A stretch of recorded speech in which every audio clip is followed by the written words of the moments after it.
My name is Aidan. I'm an artist. I used to be a wrestler, but now I'm an artist, I guess, and I work in performance and text. So I thought that, as you might expect, I'm gonna read a text that I've prepared. So this is called the Tongue Stirs. Can everyone hear me okay? Yeah. Can you hear me? Yeah? Great. So I'm going to start by reading a little quote. There's this lad, Roland Barthes.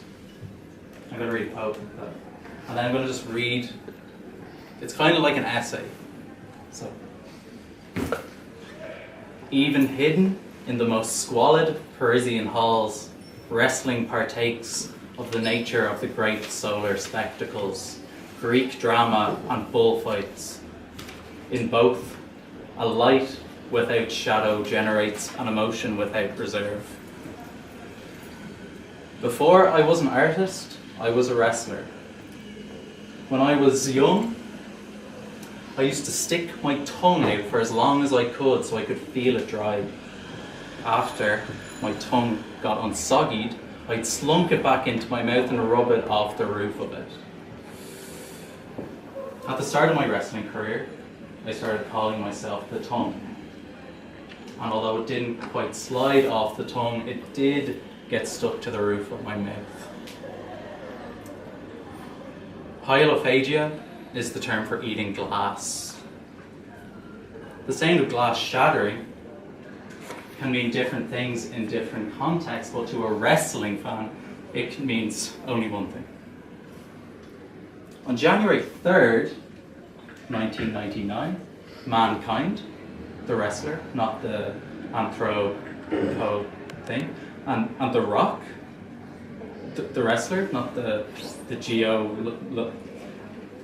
were wrestling for the WWF heavyweight title. So everything was stacked against Mankind in this match. The powers that be made it a no disqualification match, so that a group of villainous cronies could continually fuck with Mankind whenever he gained steam against The Rock. This went on for a while until the glass shattered. The sound of shattering glass in this context meant that Stone Cold Steve Austin was entering the stage. As I said, it was a no disqualification match. So when Steve clambers into the ring and hits The Rock with the old steel chair right to the noggin, it's okay. It's okay. And Steve, against his cold and stonish namesake, does a great act of kindness by draping Mankind's unconscious body over The Rock's unconscious body, and the referee counts. 1, 2, 3. He's no longer the kid who ate worms in his schoolyard as a teenager, the announcer, Michael Cole, bellows. He is the champion. I never used to eat worms, but I always felt a strange identification with woodlice and with Mankind. Mankind was my favourite wrestler. He was a non-muscly man with a harrowing tone of voice that was creaky and bruised just like his body. Mankind used to pull his own hair out when he was speaking, and his catchphrase was, "Have a nice day." How nice is that? How nice is that? Could someone get the door there? Thanks. Yeah. And so, Mankind was a character played by Mick Foley. And like all good wrestling characters, the interplay between these two entities was often indistinguishable. Mick Foley was Mankind and Mankind was Mick Foley. After Mankind became the WWF champion in 1999, at that moment I knew I was going to be a wrestler. Mankind did it! Mick Foley did it! Mankind has achieved his dream and the dream of everyone else who's ever been told you can't do it. That's Michael Cole again. My father told me that I would never make it as a wrestler because I didn't have eyebrows and therefore I could not adequately emote for an audience more than 5 feet away from me. You can't do it, he told me. You can't make a wrestling career off Zoom shots. So I turned my entire self into a slobbering emotive organ. I became the tongue. And I had a good run. Leaving a trail of saliva behind me, I toured the UK for a few years. My gimmick was that I would lick my opponents until they threw in the towel. It was in the long lineage of wrestling gimmicks designed to work off the homophobia of the audience.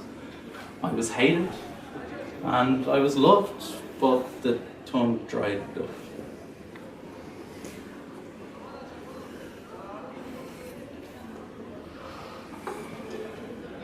After I was a wrestler, I became an artist. The processes and the outcomes seemed similar enough for me to adapt my practice and allow my battered body and mind to recover in the meantime. The tongue could taste despite having been lobbed off. At least that's what the bad taste in my mouth was telling me. And although the tongue was no more, I still found myself surrounded by teeth, whiter and sharper than before. When a wrestler retires, they're meant to go out on a loss. That's just the rules. That's the way it's always been. Your final match, you go out on a loss. There's a thing in wrestling where they do the pin count. And they go 1, 2, and then the opponent springs up at the last second. People have been asking, how do you make art in a time like this? And I don't think I can kick out this time. 3, ding, ding, ding, ding, ding. So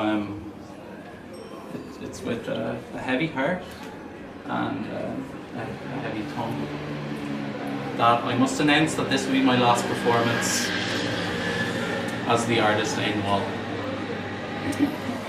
I'm returning to the kinder option that I'm so privileged to be able to navigate back towards. I'm going back to wrestling, so, you know, like to play a character, to adhere to the masculinity and the violence, the art context. It was crueler than I anticipated. In wrestling, they tell you in the beginning whether you're going to win or lose. In wrestling, the script is given to you in a clear language. In wrestling, the villains are fabricated and their cruelties are false.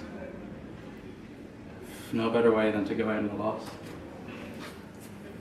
This Valentine's evening. Alone. Dressed like a fool. Dressed comfortably like a fool. For the first time in years. The costume of contemporary art is way more uncomfortable.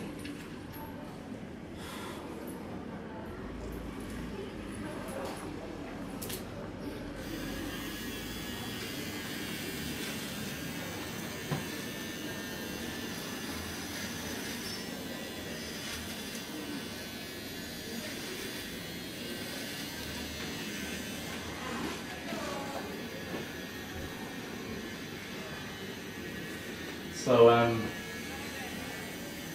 I'd like to request that you don't applaud.